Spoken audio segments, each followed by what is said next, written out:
Hi everyone, Leah here from EurekaCrystalBeads.com with another helpful beading video for you. Before I get started, just a quick reminder to go check out the rest of our channel, and if you like what you see, hit the subscribe button and notification bell and you'll always know when we're posting new content. So today what I wanted to show you how to make are my Polaris drop earrings, which are these right here. They utilize a beautiful Swarovski crystal drop, some seed beads in size 11 and size 15, and some 4mm bicones. It's really just a few different things to make a lovely earring utilizing right angle weave. So let me give you a close-up of everything that you're going to need.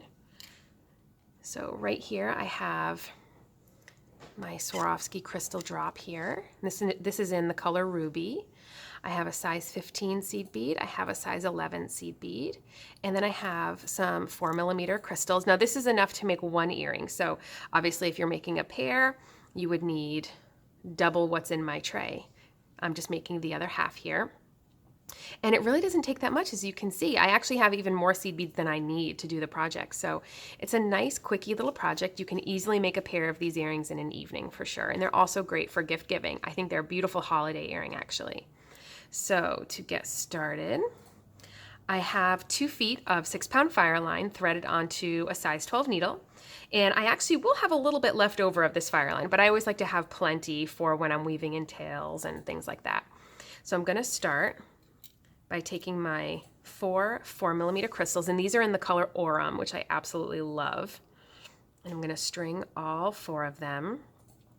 And I'm going to bring them to within a couple inches of the end. Leave a tail that's long enough that you can stick a needle on it later and weave it in. And I'm going to circle back through all 4 of those crystals.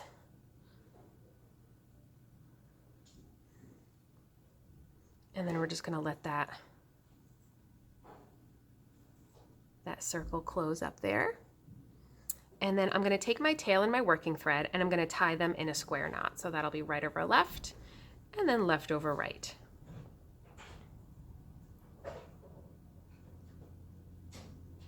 Just like that.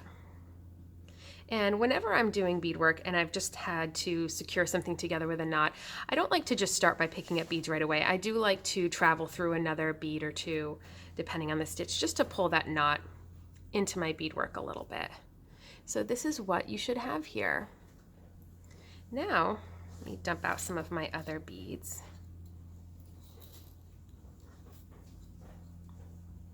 I'm going to go ahead and pick up a size 11 seed bead, and I'm going to travel through the next 4mm crystal. You can head clockwise or counterclockwise, whatever feels more comfortable for you, but that's what you get. And we're going to do that 3 more times, so in between each of the crystals. So we're going to pick up another, go through the next bicone, pick up another, go through the next bicone, pick up one more, and then go through the next bicone, as well as the seed bead after it. So that was the first seed bead that we added. This is what we have here. Okay, so now I'm going to pick up 3 more size 11s, and I'm going to loop back around and through the same seed bead that I'm coming out of right now. So my needle and my thread are both coming out of the same side of the bead, and we're going to get this nice little right angle weave unit here. And to keep it in a nice shape, I'm going to circle back through those beads again. And a little trick that I like to utilize with right angle weave is I only go through 1 bead at a time if I'm doing just right angle weave units that have single seed bead sided, or single seed beads on the sides, because I feel like that just really helps me keep things tight and it keeps the shape exactly how I want it. So while I could angle my needle and go through the 2 beads at once, I'm not going to do that. I just find it really helps me to keep it the tightest by doing that. And so now this will stay in its nice little shape a little bit easier. I'm now going to travel through the crystal and the seed bead after it. Again, just heading around my circle. If you can get through these both at the same time, that's fine.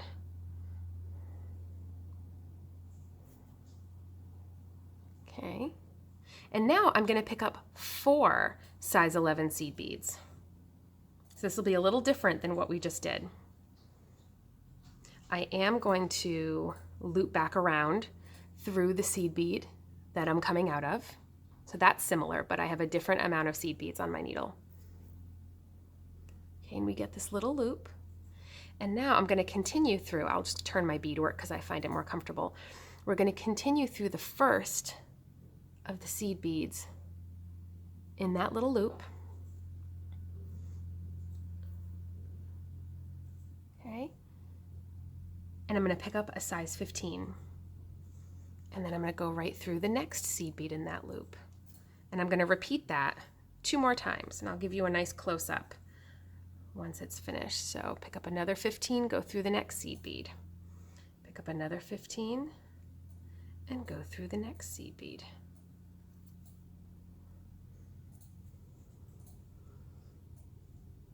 That's what we have there. Give you a nice good close-up. And so the next seed bead in my ring is the seed bead that was part of my original beaded ring. So I'm just going to head right through that. Pull that through. And what you'll see happened is those size 15s kind of forced their way in between the 11s, and they created kind of nice little pointed edges, and it just adds a little bit of interest. This particular loop is going to be the one that our ear wire is attached to. I'm going to turn my beadwork so it's more comfortable. I'm going to go through the next crystal and the next seed bead. Again, if you can get through them both at the same time, great. If not, just go through one at a time like I'm having to do right here. Just like that. And now I'm going to do another group of 3. So just like the first unit that we did, I'm just going to pick up 3 more size 11 seed beads, and I'm going to loop back around. And just like before, I'm going to loop back now through that circle all over again. And again, I like to do it just 1 bead at a time. It's very easy for right angle weave when you just have a single seed bead on each side to start to become a little wonky. So I really find that any little tricks you can do to really have it keep those nice sharp right angles is always good. Just like that. And now I'm going to continue through the next crystal and the next seed bead. This will be the very bottom of our earring, as far as where the bottom embellishments are going to start. Sometimes you do have to pop that the little end bead or the little side bead up again for the whole right angle weave look. Okay, so let me give you a nice good view of what we have here. Just like that. Okay, now for the sake of the video, I am going to snip this tail off just so that way I can get it out of the way so it's not confusing for the video, but what you would want to do is stick a needle on that and weave that in. But I'm just trying to get it out of the way for now. Okay, so now what we've done so far is the whole earring except for the very bottom. So now this is what we're doing here. So we're going to make another loop like we did at the top, where we're going to pick up 4 new size 11 seed beads. And we're going to loop back through the size 11 seed bead that we're coming out of. I'm going to turn it so it's more comfortable. I'm going to go through the first of those 2 seed beads up into that loop. And just like before, we're going to nest in 3 size 15 seed beads. So I'm going to pick up a size 15, go through an 11, size 15, go through an 11, size 15, go through an 11. And we're going to get an identical looking, more elaborate loop like we have at the top of the earring.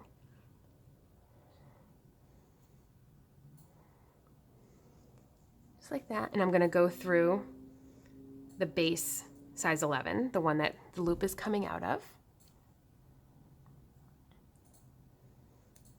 And now I'm going to travel back into my loop because I want to come out of the size 15 that's at the very, very, very tip.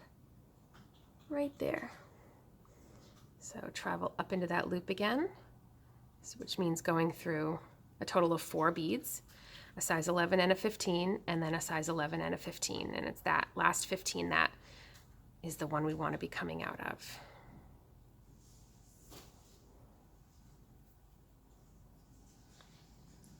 All right, so that's what your piece should look like now. Now we're coming off of a 15. Move my needle down a little bit. We're going to pick up 3 15s because we're going to make a little loop, a little right angle weave unit off of the size 15 that we're coming out of. So I'm going to loop back around through it. just like that. Pull this down and make a little right angle weave unit here. Now I'm going to travel through the first 2 beads in the unit I just made, so that way I'm coming out of the very, very tip right there. And again, I find it easiest to keep turning. And just like before, I go through 1 bead at a time. And whenever you're pulling your thread for right angle weave, make sure that you're pulling in the same direction that the whole of the bead is running in of the bead that you're coming out of. So for example, the whole of the 15 I'm coming out of is running this way. So that's the direction I'm going to pull. You don't want to pull back this way. That's not going to keep your right angle weave tight. Pull in the direction that the whole of the bead is running. So this is what you have. So you have a little right angle weave unit coming off the bottom. And now I'm going to do another little right angle weave unit coming off the bottom. So pick up another 3 15s, loop back around through the 15 that you're coming out of. And then go through the next 2 beads in that new loop, so that way you're coming out of the tip again.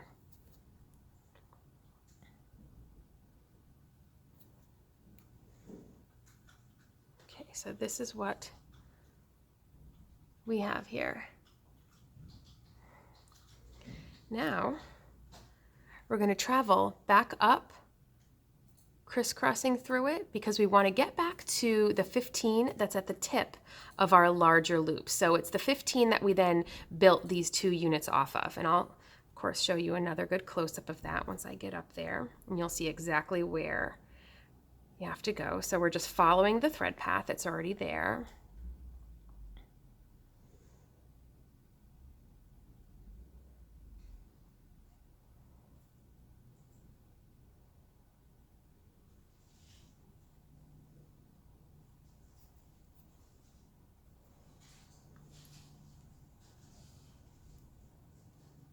Okay, so let me give you a close-up, show you exactly where we are. All right, so now what we just did here, the 2 little units we built off of the 15 that we're currently coming out of, we're going to do that again. We're going to build out another 2 units off of the same 15, and it's going to sit side by side with this one. So what I'm going to do is I'm actually going to just kind of fold this little flap. I'm just going to fold it back so it's out of the way, and I'm going to basically just pretend like it's not even there. And you'll see what I mean in a second. So I'm going to pick up 3 15s, and I'm going to loop back around through the 15 that I'm coming out of.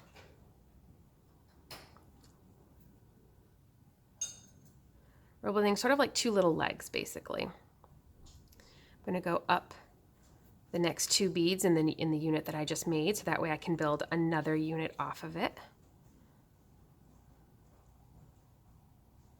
So you can see they're going to kind of come out like a little bit of a V, where this is the first one, and then we're building off on the second one. So I'm going to pick up 3 more 15s to add another unit. Loop back around through the 15 you're coming out of.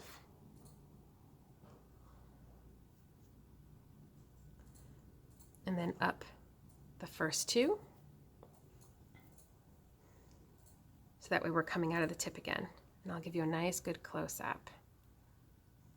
So this is what we have. 2 little right angle weave sections. So if you look at it from the front, you see the one, and then there's one just running like a little twin right on the back. You separate them out, they look like 2 little legs. Just like this. So what's going to happen is our drop is going to sit front to back in between them, just like that. So it becomes like a little bail, a little setting. So the 2 beads we're going to utilize right now to secure the crystal in to its little setting are the 15 that you're coming out of, which is at the very tip of the right angle weave unit we just made, as well as the 15 that's at the tip of the other side, the other right angle weave unit at the end of our other little leg. Those are the 2 that we're going to be using to secure in our drop here. So we're going to go through the crystal drop, and if you're coming out of, say, if we can look at this so our thread can run up and down, if our thread is running down, heading down on the screen from the 15 that we're coming out of, you're going to go to the other side and head up that 15.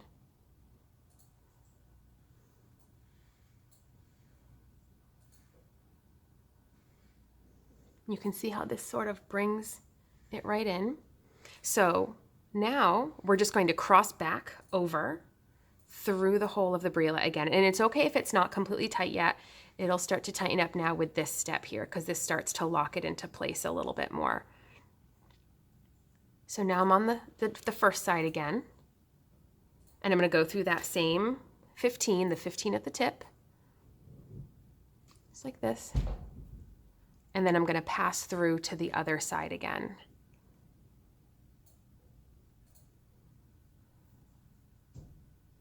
And then I'm going to go through the 15, that same 15, the one that's at the base.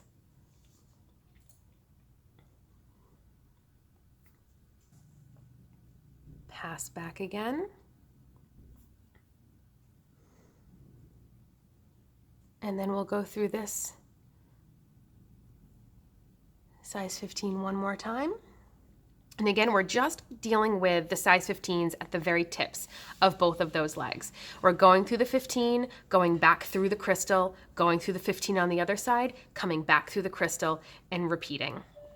So now that we've done that a few times, now our earring is really going to be nearing its end. So we're going to head up now back into the right angle weave unit. So the beads that are heading in that circle above the one that we've just been dealing with. And we're just going to follow the right angle weave path to head up back into our beadwork.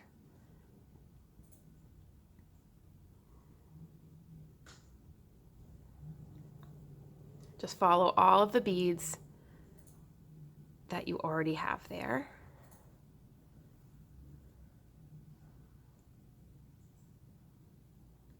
And then now we're just going to head back up into our earring to weave out our thread, and that's basically it. So I'm going to travel back up, just again following the thread path that's already there, going through all my same beads, just as basically to get to an area where it's easier to do some half hitch knots. So I'm going to do one right where I am. Just going to stick my needle behind my thread path through that loop. I find that's a pretty easy spot to do it. Pull my thread down and go through my loop and close that knot carefully where my working thread is coming out of my beadwork. And now travel through a few more beads. Do that again. And it might start to get a little bit tight, and that's okay. That's why we're using a size 12 needle here. Now I'm going to head maybe up into the crystal area.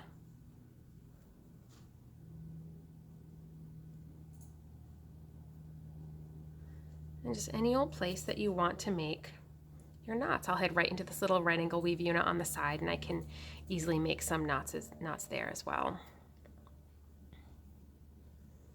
And again, just make sure that that knot doesn't want to hop over another bead, because then what'll happen is you'll have thread showing on the outside of your beadwork, and we don't want that, now do we?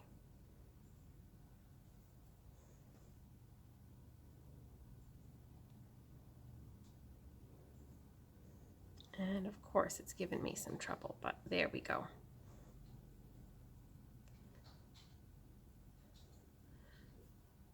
All right, so now typically I would make one or two more knots, but for the sake of getting the video done, we're gonna end that thread right there. You simply add on your ear wire and you're done, and that's it. You have a beautiful little earring where we have that lovely little right angle weave sort of bail there, keeping our crystal in place. It's a nice little accent. And it's just a really lovely holiday earring using a lot of components you might just have around your bead room already. It really didn't take too much. So that wraps it up for this video, folks. Thank you for watching. For all the materials that I used in this video, we're going to link you below, right to them, to the link right to our website in case you want to get these exact colors. And yeah, I'll see you next time. Bye.